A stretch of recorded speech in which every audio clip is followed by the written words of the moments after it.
J'adore l'épaisseur de la peinture quand elle est travaillée au couteau et travailler comme ça, voilà, très limite entre figuratif et abstraction.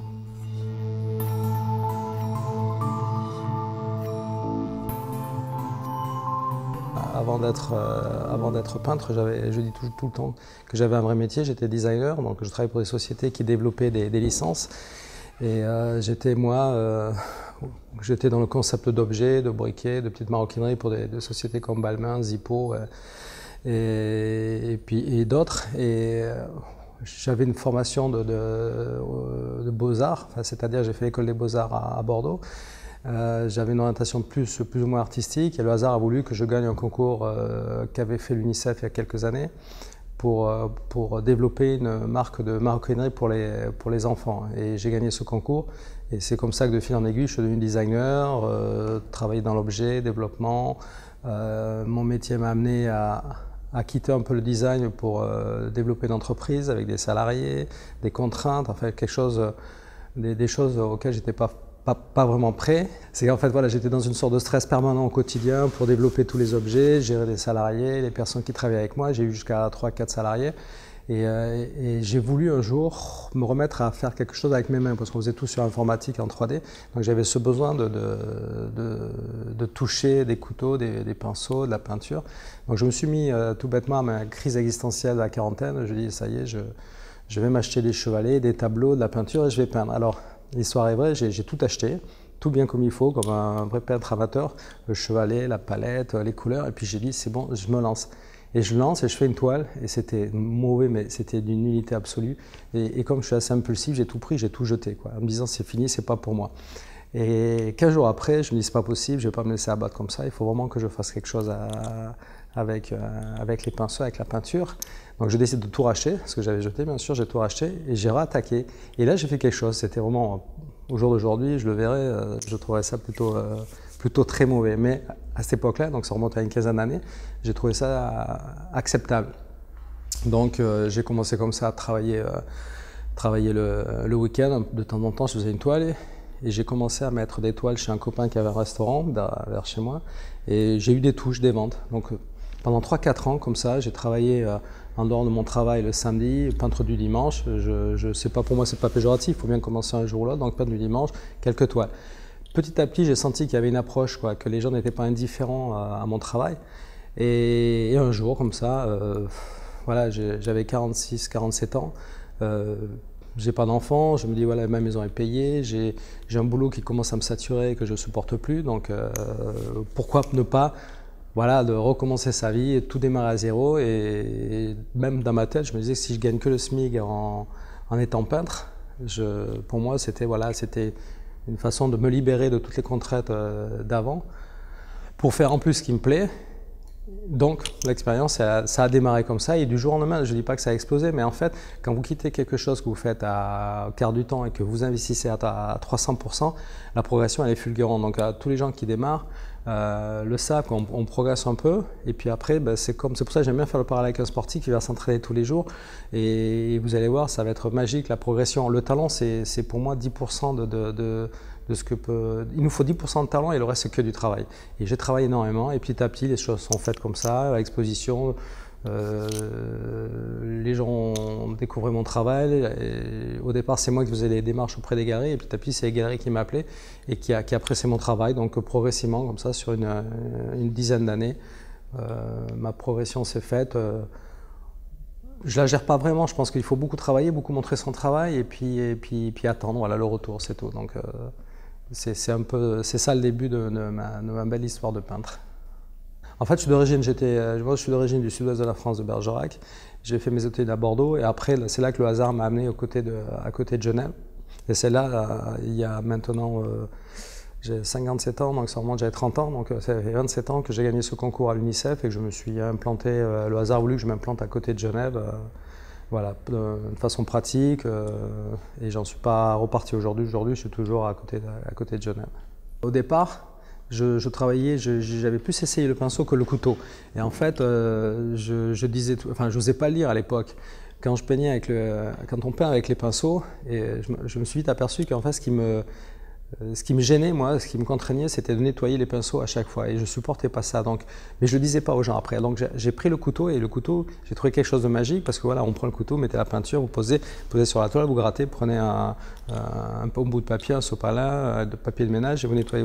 Donc vous nettoyez votre couteau très rapidement. Le pinceau, c'était compliqué. J'aimais pas ça. Moi, je suis plutôt impulsif et il faut que ça aille très très vite. Et c'est pour ça que le couteau, maintenant, je l'analyse différemment. Je me dis que c'était l'outil dont j'avais besoin pour travailler, que le pinceau n'était pas fait pour moi et qu'il y a une explication. Je crois qu'on finit par ressembler. Le travail correspond aussi au peintre. Au début, j'y croyais pas trop. Mais je suis quelqu'un qui a besoin d'aller très très vite. Et ma toile, ma peinture, je la trouve belle quand je la vois qu'elle est réalisée dans un temps très rapide. C'est-à-dire que si ma gestuelle s'arrête sur un détail, je suis frustré parce que pour moi, dans ma tête, mon esprit, le tableau est déjà tout constitué et ma main va pas assez vite. C'est pour ça que quand je peins, ça va très très très très vite. Parce que je veux garder cette vision que j'ai dans la tête de l'image que j'ai envie de réaliser. L'outil couteau est là pour concrétiser cette idée, mais des fois, elle va pas assez vite. Donc souvent, des fois, je m'énerve, je jette le couteau, j'en prends un autre. Et voilà, tout est fait dans la précipitation et je ne me l'explique pas. Voilà. Donc c'est ma technique à moi et le couteau est l'outil dont j'avais besoin pour réaliser mon travail. Très très vite, au début je mettais du temps, mais maintenant une toile, bon, les gens n'aiment pas, enfin les galeries disent souvent, ne dis pas le temps que tu mets pour faire une toile parce qu'ils font toujours un rapport temps-prix, mais c'est pas comme ça qu'il faut calculer. Moi, pour que les gens comprennent bien, je fais vraiment le parallèle avec le sportif. Vous avez un sportif, un coureur de 100 mètres haies, il fait une course en 10 secondes. Une course, c'est 10 secondes, c'est rien du tout. Par contre, il s'entraîne 4-5 heures par jour. Moi, je peux dire aujourd'hui que je me lève à 8h30, je suis devant mon chevalet et j'ai fini à 7h du soir. Donc voilà, c'est beaucoup d'entraînement pour réaliser quelques toiles. Alors on fait des toiles, certaines sont bonnes, des fois sont pas bonnes. Alors ce que moi j'appelle l'inspiration, parce que souvent on dit ouais, vous travaillez comme si vous étiez à l'usine. Je dis non, je ne suis pas à l'usine parce que j'ai besoin de ça. Pour moi c'est vital, c'est plus qu'un métier. Après ça fait partie de nous, quoi, le fait d'être peintre. Et donc si vous voulez, je me lève le matin, même si j'ai pas envie, je fais une toile. Et on va pas le canaliser, on ne sait pas pourquoi. À un moment donné, la toile, elle est belle. Vous faites une toile en 1 heure, 2 heures, elle est magnifique. Alors vous dites c'est génial, vous posez cette toile, vous mettez une autre sur le chevalet, une vierge et vous attaquez. Et là, la magie n'opère pas. Vous allez mettre 2-3 heures et ça ne vient pas. Et alors, c'est ça que moi j'appelle l'inspiration. Et pour l'avoir, il faut se lever tous les matins et aller tous les matins devant sa toile et qu'on soit bien ou pas bien. Et le fait d'être bien ou pas bien n'est pas, comment dire, je sais pas ça qui va faire que la toile elle est belle ou pas belle. On ne peut pas se l'expliquer. On est devant, on peut avoir 42 fiers, on attaque une toile et elle va être belle. Et puis une autre fois on se lève motivé, on dit c'est bon, je vais faire un chef-d'œuvre et puis on ne fait pas du tout de chef-d'œuvre. Donc c'est ça qui est beau aussi dans la peinture, c'est de se lever le matin et d'aller découvrir des choses qui ne sont pas préméditées, quoi. Et chez moi, c'est cette chose qui n'est pas préméditée que j'aime aller découvrir tous les matins quand je vais travailler, quoi. Avant, je jetais, maintenant je ne jette pas. La seule chose qu'il y a, c'est qu'une toile, quand je la démarre, il faut qu'elle soit finie. Alors, soit elle est bien, soit elle n'est pas bien. Enfin, si je fais 2 toiles jour, c'est tous les jours, ça ne va pas être deux belles toiles. Donc, quand on fait une expo, on part sur une quarantaine de toiles. Il y en a 10 qu'on ne va pas forcément exposer tout de suite. Après, on peut les réexposer. J'essaie que la toile, même si elle me plaît moins, elle soit quand même acceptable, quoi. Il s'agit pas, si je jette, c'est vraiment que pour moi, elle vaut rien. Mais maintenant, non, j'attends que la toile soit finie, qu'elle soit vraiment dans l'idée que je m'en suis faite avant de débarrer, mais bon, des fois ça marche, des fois ça marche pas, mais voilà. Mais des fois c'est assez bizarre, quoi. Des toiles qui peuvent ne pas me plaire, vont plaire à des gens, j'ai eu cette expérience où des toiles, j'allais presque les jeter, on me demande de faire des photos de ce que j'avais à l'atelier, je les mets dedans et puis elles sont choisies, donc des fois aussi il y a ce côté non canalisable, du goût, qu'est-ce qu'on aime, qu'est-ce qu'on n'aime pas, qu'est-ce qui est bien, qu'est-ce qui n'est pas bien, c'est très, très subjectif. Ouais. Bon, après le sujet, alors souvent les gens me disent pourquoi urbain. Alors, en fait, c'est moi, donc, quand j'ai démarré la peinture, non pas que j'ai quelque chose contre les paysages, mais c'était quelque chose pour moi trop banal. Donc il y a 10 ans, j'ai pris les clichés que j'avais fait de New York, de Hong Kong quand je bougeais quand je voyageais dans mon ancien métier. Et j'ai démarré avec cette base de photos. J'adore la verticalité des villes, la profondeur, la lumière. Et je ne trouvais pas ça dans le paysage. Et donc, si vous voulez, au départ, le New York s'est avéré, s'est imposé comme sujet. Mais maintenant, si vous voulez, faut savoir que c'est un New York qui est revisité. Donc, c'est moi qui rajoute des passages piétons, je les enlève, je mets des voitures. Donc voilà, après, le sujet, c'est un prétexte à peindre, si vous voulez. Voilà, donc New York, les gens, ils ne m'achètent pas une toile parce qu'ils aiment New York, ils vont acheter une toile parce qu'ils adorent l'écriture. Je veux dire, voilà, on aime la façon dont j'interprète New York. Le sujet, pour moi, il est quand même relativement secondaire, quoi. Et ce que j'adore aussi dans le sujet urbain, c'est qu'on est limite entre l'abstraction et le figuratif. Si je peux être un peu plus précis dans les détails, comme je peux en enlever, et puis être à limite dans l'abstraction. Et j'aime bien comme ça se jouer entre... bon, c'est surtout, je suis plus un coloriste qu'un dessinateur, donc j'aime bien jouer entre les contrastes de la lumière.